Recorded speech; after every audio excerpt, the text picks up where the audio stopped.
Hello दोस्तो, नमस्कार. Trade with PB चॅनलमध्ये तुमच्या सर्वांचं स्वागत आहे. चॅनलला पहिल्यांदाच व्हिजिट केल्यास तर चॅनलला सबस्क्राईब करा. तर मित्रांनो, आज मी मार्केट ॲनालिसिस सोडून दुसऱ्या गोष्टीवरती चर्चा करणार आहे, ते म्हणजे स्विंग ट्रेडिंग.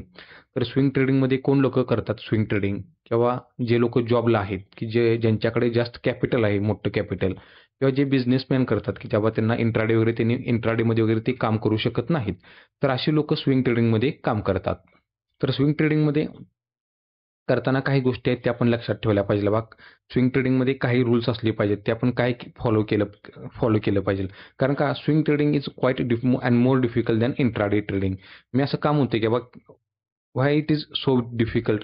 तर म्हणजे इंट्राडेमध्ये काय होतं की तुम्ही आजच एंट्री घेऊन आजच एक्झिट करू शकता. पण स्विंग ट्रेडिंगमध्ये तसं नाही. तुम्हाला फार पेशन्स पाहावे लागतात इथं. म्हणजे तुमचे पेशन्स इथं टेस्ट होत असतात. कारण का तुमचं जे स्विंग ट्रेडिंग तुम्ही जे घेतलेलं असतं ते काहीतरी ॲनालिसिस करून घेतलं असतं तुम्ही आणि तुम्हाला ते होल्ड करावे लागतात. आणि सपोज कारण का स्विंग ट्रेडिंगमध्ये मार्केट असं नाही की बाबा तुम्हाला कोणत्या साईडला रॅलीज देईल, वन साईड किंवा डाऊन साईड तुमचा स्टॉपलेस हिट करेल किंवा तुमचं टार्गेट हिट करेल. तर तसं नाही होत. स्विंग ट्रेडिंगमध्ये काय होतं, शक्यतो जास्तीत जास्त वेळ स्विंग ट्रेडिंगमध्ये कुठे जातो की मार्केटच्या कन्सोलिडेटेडमध्ये जास्त वेळ मार्केटचा वेळ जात असतो की मार्केट त्या रेंज बाउंडमध्ये ट्रेड करत असतो. त्यामुळे तुमचं इथे काय पेशन्स फार चेक होत असतात स्विंग ट्रेडिंगमध्ये. त्यामुळे स्विंग ट्रेडिंगला काही ते रूल्स असतात, ते रूल्स तुम्ही फॉलो केले पाहिजे, जेणेकरून तुम्हाला तिथे एक चांगलं काम करता येईल.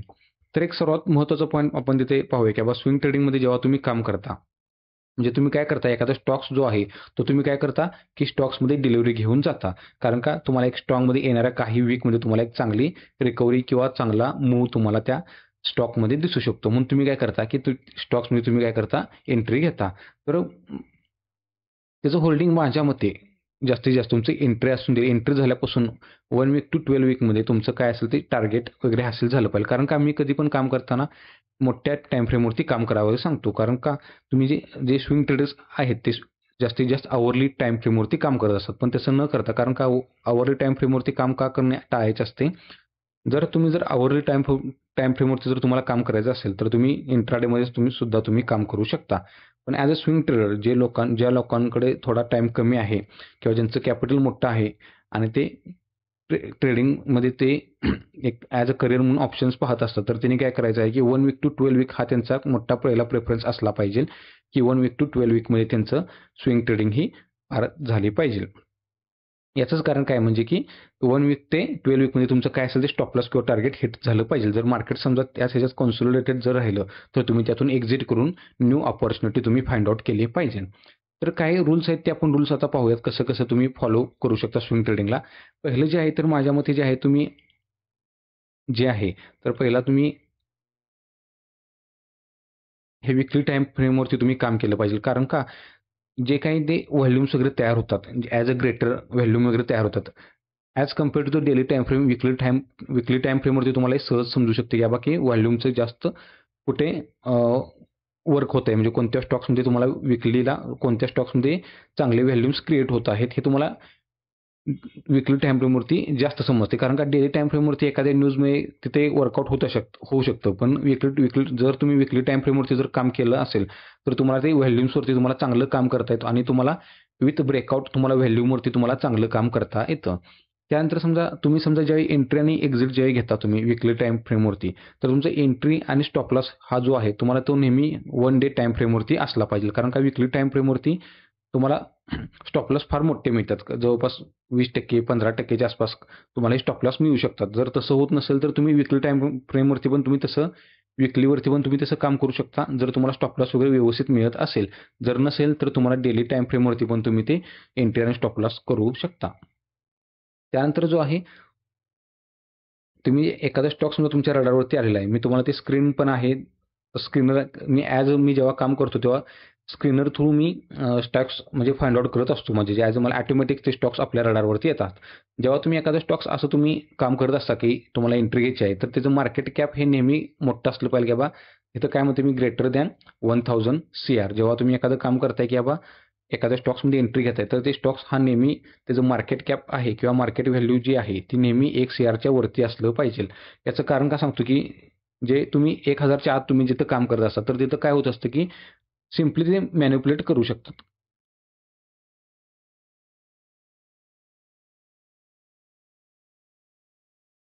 तिथं काय होतं की सिम्पली ते मॅनिप्युलेट करू शकतात. हे जे स्टॉक समजा 1000च्या खाली असेल किंवा 500-300 कोटीचे स्टॉक्स आहेत, समजा 300 शेअरचा एखादा स्टॉक आहे, तर तिथं सिम्पली ते मॅनिप्युलेट करू शकतात. तुम्हाला अप्पर सर्कलमध्ये स्टॉक दिसत असणार. तुम्हाला एक्झिटचा तुम्हाला टाईम पण मिळणार नाही. असं पण होतं की आपला स्टॉक वरती जातो आणि परत खाली तुम्हाला अप्पर सर्किट आणि लोअर सर्किटमध्ये ते स्टॉक दिसतात. तुम्हाला एक्झिट करण्याचा टाईम फ्रेम एक्झिट करण्याचा तुम्हाला टाईम पण मिळत नाही. त्यामुळे नेहमी तुम्ही काम करताना नेहमी 1000 शेअरपेक्षा जास्त असलेल्या स्टॉक्समध्ये तुम्ही हे काम केलं पाहिजे. त्यानंतर जर पाहिला तर choose stock with a sectoral rotation. मग जेव्हा तुम्ही एखाद्या स्टॉक्समध्ये तुम्हाला काम करायचं आहे किंवा एंट्री घ्यायची आहे, तर ते पाहणे फार गरजेचं आहे की सेक्टरमध्ये काय काम चाललं आहे त्या सेक्टोरियलमध्ये स्ट्रेंथ आहे का? समजा तुम्ही आता केमिकल सेक्टरमध्ये जाताय, तर केमिकल सेक्टरमध्ये स्ट्रेंथ आहे का? आता समजा जसं की आज आहे 20 सप्टेंबर. काही दिवसापूर्वी जी-एस-टी रेट कट झाले होते. आता त्याचा सगळ्यात जास्त फायदा कोणाला होणार आहे? तर ऑटो सेक्टरला. तर तुम्ही ते ऑटो सेक्टरच्या मध्ये तुम्ही प्रेफरन्स दिला पाहिजे की तुम्हाला जे काही स्टॉक्स फाइंड आउट करायचे आहेत स्विंगसाठी, तर तुम्ही ऑटो सेक्टरमध्ये तुम्हाला ते फाइंड आउट करता आले पाहिजेत.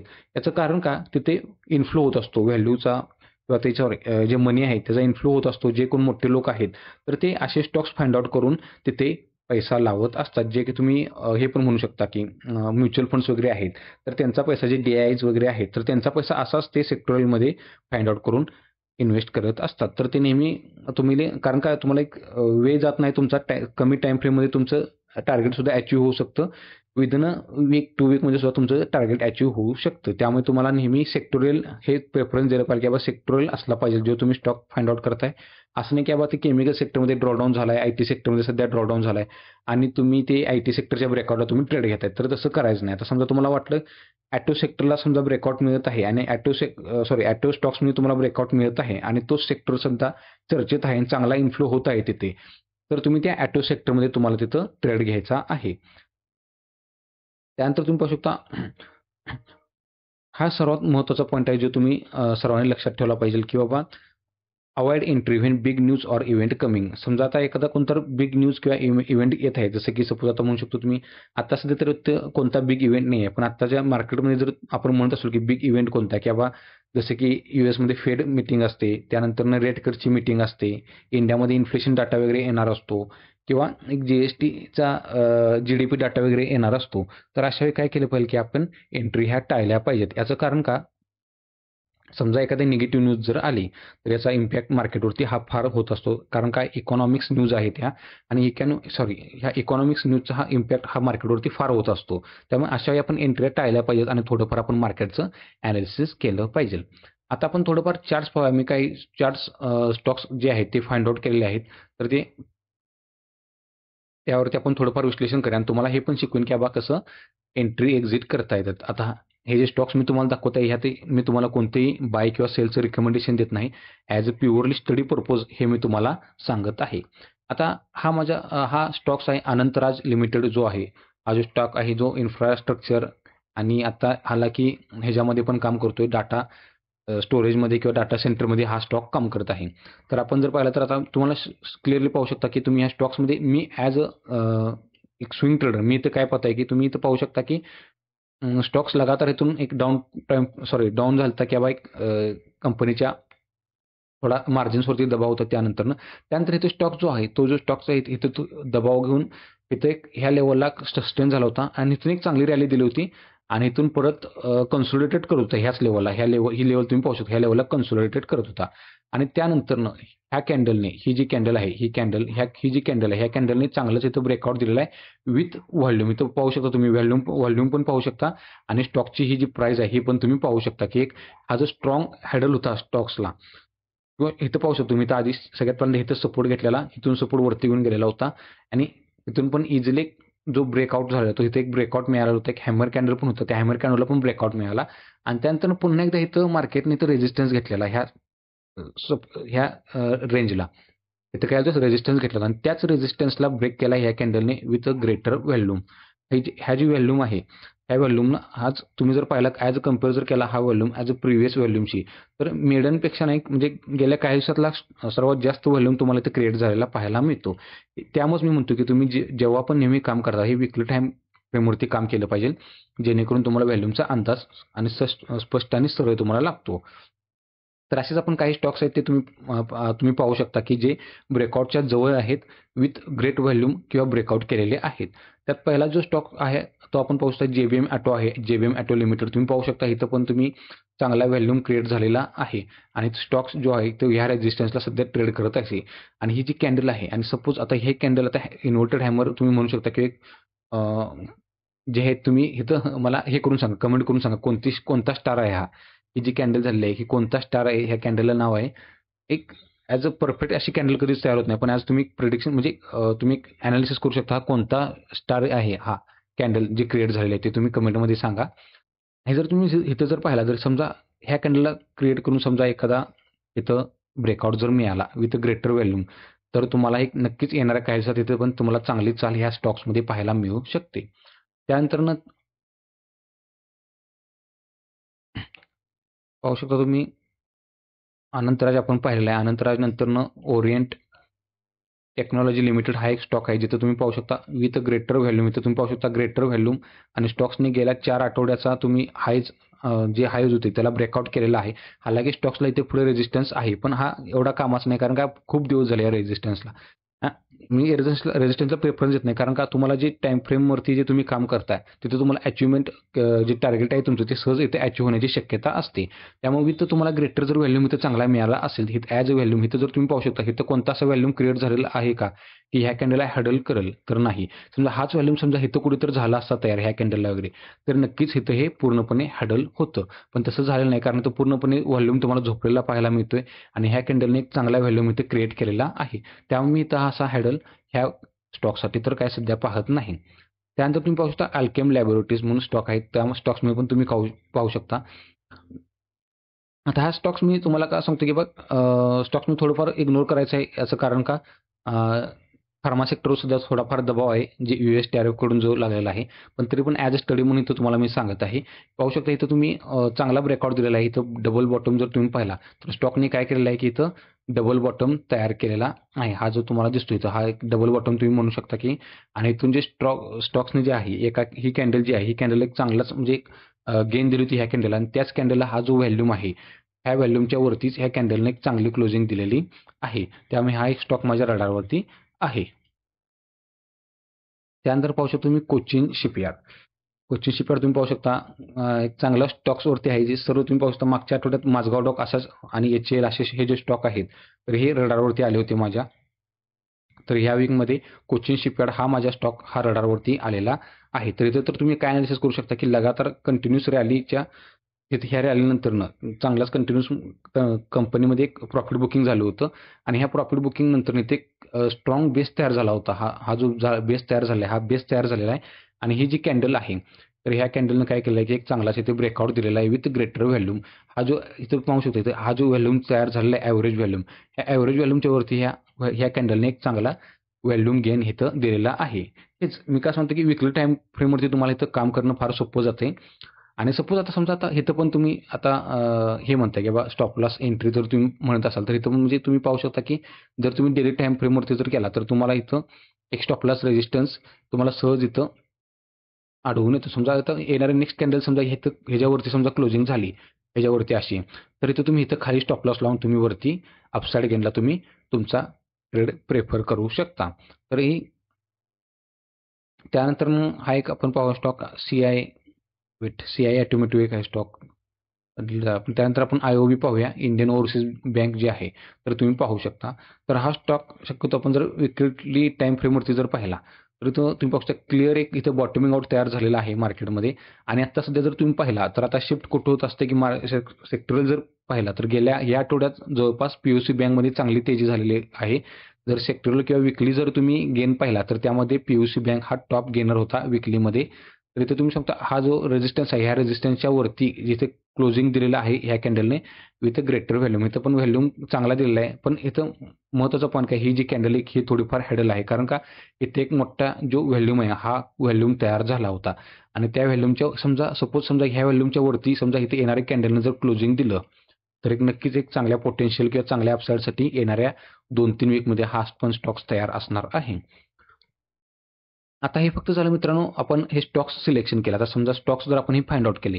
आता जर तुम्हाला जर स्टॉक्स समजा हे फाइंड आउट करायचे असतील तर तुम्ही कमेंटमध्ये जय हिंद करा, की तुम्हाला हे स्टॉकचे स्क्रीनर आहेत, हे कसे रडारवरती येतात आणि विथ फंडामेंटल ॲनालिसिस हे त्यात स्क्रीनरवर तुम्ही फंडामेंटल्स पण ॲड केलेले आहेत, जेणेकरून तुमच्या रडारवरती हे स्टॉक्स चांगलेच येणार आहेत, ज्याचा व्हॅल्युएशन पण कमी असणार आहे, कंपनीचं परफॉर्मन्स पण चांगला असणार आहे, रिटर्न ऑन इक्विटी पण चांगला असणार आहे आणि कंपनीचं डेप्टसुद्धा कमी असणार आहे.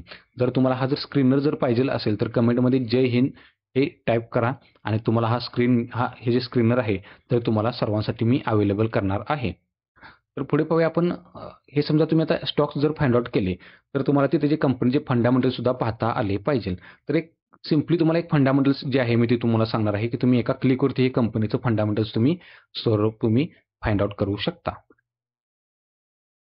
तर आता मी तुम्हाला सांगणार आहे, की एक तुम्ही फाइंड आउट करू शकता, की बाबा एखादी कंपनी जी आहे तुम्ही चूज करणार आहात ती व्यवस्थित आहे का नाही हे तुम्ही कसं फाइंड आउट करू शकता. तर इथे तुम्ही गेला की सरळ ChatGPTला तुम्ही प्रेफरन्स इथे देऊ शकता. आता सपोज आता समजा मला ChatGPTला इथे करायचं आहे. तर माझ्याकडे हे तयार केलेलं आहे. मी ChatGPTला ॲज अ क्वेश्चन म्हणून करू शकतो, की हे तुम्ही जर इथं सर्व असं टाकायचं हे पण तुम्ही टाकू शकता. आणि समजा एखादी कंपनी आहे, समजा आता आपण कोणतं पाहिलं, की अनंतराज कंपनी आहे. अनंतराज कंपनी ही जी आहे, अनंतराज लिमिटेड जर मी इथं टाकलं, तर इथं मी कंपनीला काही जे इनपुट्स आहेत ते ChatGPTला मी इनपुट दिलेले आहेत.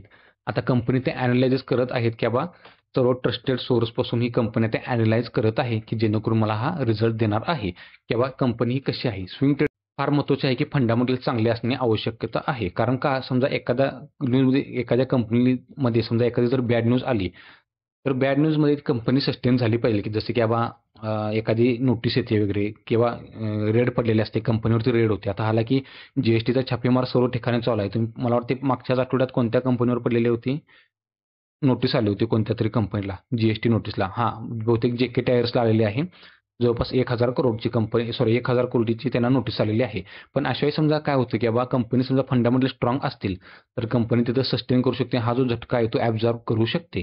त्यामुळे तुम्हाला हे फंडामेंटल्स पाहणे पण फार आवश्यक आहे.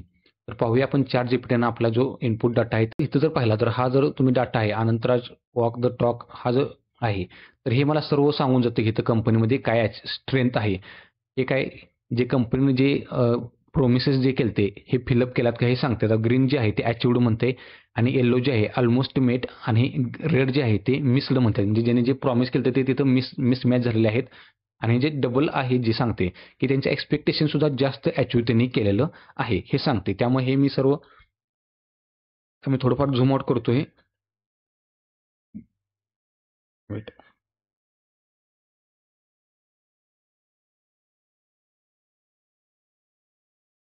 तुम्ही पाहू शकता इथं आता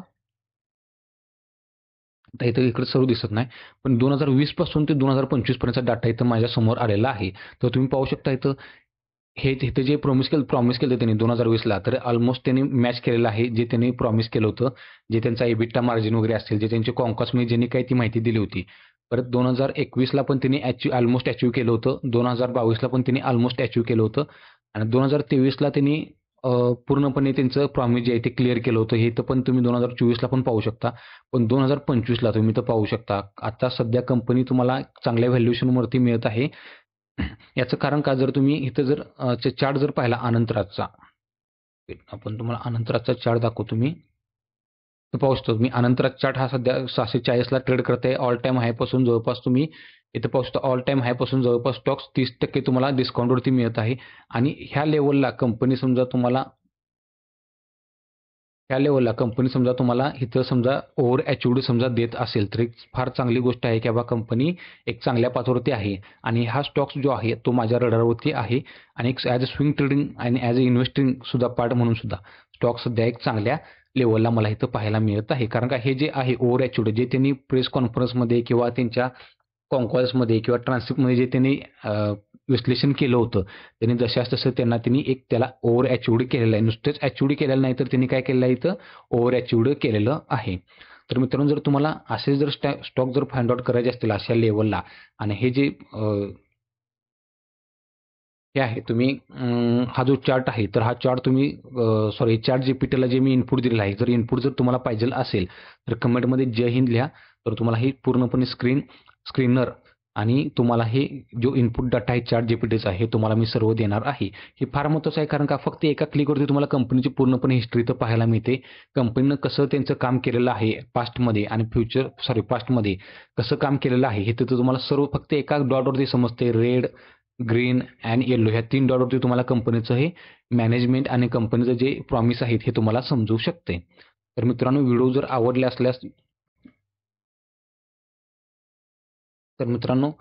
व्हिडिओ जर आवडले असल्यास तर व्हिडिओला लाईक करा, शेअर करा आणि चॅनलला सबस्क्राईब करा.